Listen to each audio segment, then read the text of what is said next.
Hi, and welcome to TTELT, Teaching Tips for English Language Teachers, a program of educators worldwide. I'm your host today, Melanie Gobert. Hello, everyone. This is Melanie Gobert of TTELT, a program brought to you by educators worldwide.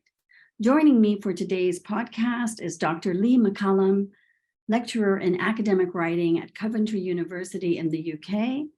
And Dr. Cullum is going to be talking about writing assessment literacy. Over to you, Dr. Lee.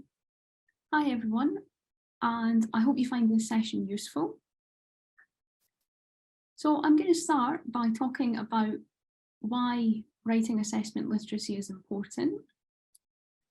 So I think to understand why writing assessment literacy is important, we need to think about the position of writing in general. So if we think about writing both in first language and second language education, we can say that writing is a very important skill. It's a very important skill from school level education through to university, or from school to moving to the workplace. And especially if we think about second language, we might think about the position of writing being something that acts as a gatekeeping skill, in the sense that having a high score in writing for students is necessary for joining university. Or in some cases, it might be having a high score is appropriate for moving into the workplace. So the skill of writing is obviously very important for students. It has the ability to determine their future. But if we think about this importance of writing, on the other side, we see that teachers are not actually very good at assessing writing. So we've got this mismatch between writing is very important, but it's not always assessed in an appropriate way. And that leads us to really appreciate why having a level of literacy in writing assessment for teachers is important. How are some of the ways, Dr. Lee, that teachers assess writing in a not good way? So if we think about kind of ineffective assessment, what I see in more than 10 years of working in writing assessment as a writing specialist is that there's a huge mismatch between what the teacher thinks the assessment is doing, but in reality what the test actually produces. So that's obviously a very important mismatch to try and correct. If we've got a situation where writing assessment is determining a student's future, we need to be confident that the assessments they do are well designed, they're testing the right kinds of things, and they're also being assessed or scored accurately. So ineffective assessment in that respect would be a mismatch between what the test claims to measure and what is actually produced and measured from the students. So that kind of mismatch leads to ineffective assessment. Dr. Lee, what should teachers know about writing assessment? So I think this is a very broad question, and I think to some extent there needs to be an appreciation of context. What teachers need to know will vary with context, and it will also vary with their role in assessment. Some teachers are very, very active from the very beginning of the assessment cycle. They might have a very important say in what goes into the assessment, how it's administered and how it's scored, or they might feature in only one of those stages of assessment. So I think what they need to know is different depending on their role. But what I would say is really, again, going back to that mismatch, teachers need to be clear about what they're trying to assess.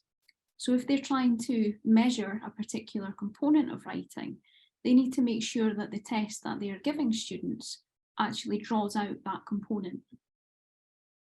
And what tips can you offer teachers who want to increase their literacy in writing assessment? So I think a key tip is, first of all, is to get involved in assessment as much as possible. It's a very important part of being a teacher.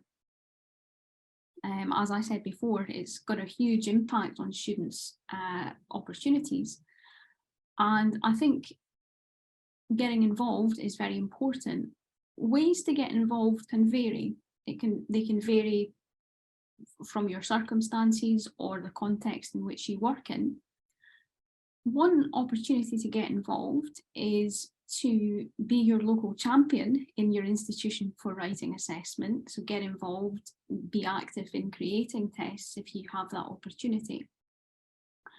Other things that you can do can be more kind of external, in the sense that you might join assessment associations, you might start an association, but obviously collaboration and dialogue is very important with other teachers, other stakeholders in writing assessment.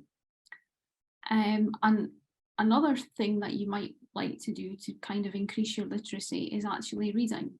So reading about research, but not just reading about research from a kind of theoretical perspective. So you're trying to read about research and also cover the practical aspects of writing assessment.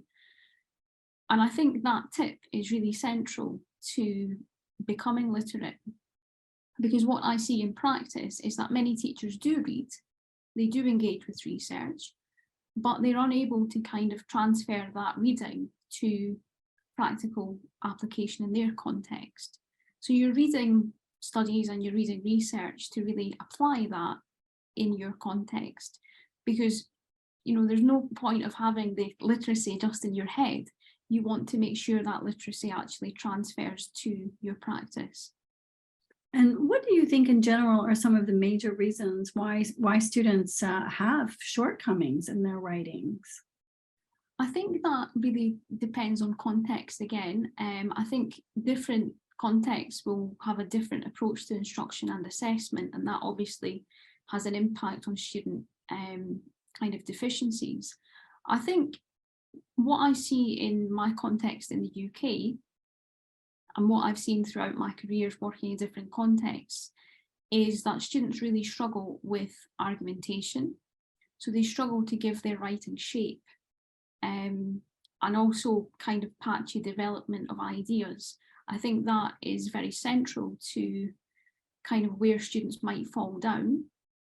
I think if I think about my career as a whole, what I've learned about writing assessment and something I would like to see continue is less of a focus on mechanical accuracy and more of a focus on argumentation. I think that's very important in today's society of language, where there needs to be some kind of level of being accurate so that meaning is not impeded. But I don't think aspects like grammar are as important as argumentation, especially in a second language. And I just have one last question for you, and it's not so much related to your topic, but I'm sure it's a big point of curiosity for a lot of people listening. What about translation technology? Even on Facebook now, you can get any language immediately translated so that you understand it. And also things like Google Translate, they have come a long, long way. So what, like if I were working, I think I might just write in my own language and then copy paste the translation into the email. I think this is a very interesting question. And I was talking to a colleague about this recently. And, I'm not sure as a practitioner where I stand with this, because there's a fine line. If you've got a student who writes in their first language and the ideas are their own, their argument is their own, they've done all of the reading, and then they translate it, can you say that that's no longer their work? I don't think you can. I think we're moving at a very fast pace now with technology that supports students. And I think my position is that we've got a responsibility to teach students how to use these tools in an appropriate way, but also in a way that they can understand the pitfalls of these kinds of softwares. Because even though translation software has developed a lot and it's improved in terms of accuracy, there are times where expression will not be how you intended it to be. And I think teaching students how to manage cases like that is more important than thinking about, is it still their work? I'd like to thank you, Dr. Lee, on behalf of TTELT for joining us today for our podcast.